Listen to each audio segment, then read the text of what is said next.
pain and pleasure are processed in the same parts of the brain, which is why avoiding pain can also dull your ability to feel good.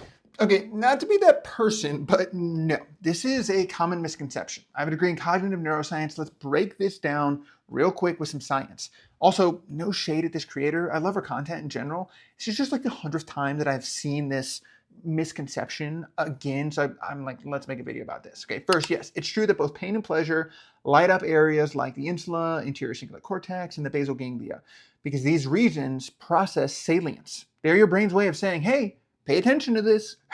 But what they do with that signal is very different. Pain networks say, this is dangerous, get away. Pleasure networks say, this feels good, do it again. Focusing on individual regions is like old school neuroscience though.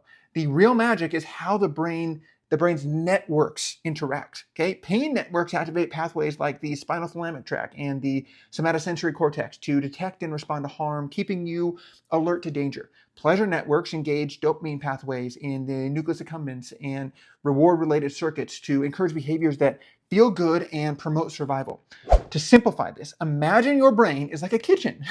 Pain is like cooking a really spicy dish, and pleasure is like baking a sweet dessert.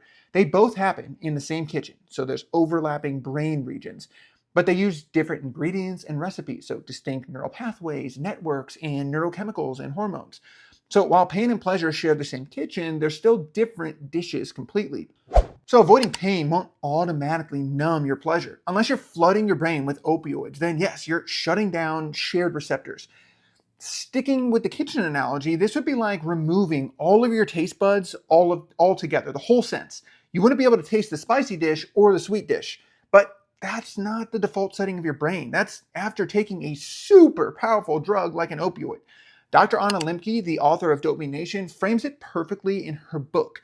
Pleasure and pain exist on a balance beam. Too much pleasure or avoiding too much pain tilts the scale and your brain recalibrates with the dopamine crash. It's about balance, not a single shared switch. And it's why managing both pain and pleasure thoughtfully is key to emotional and physical well-being.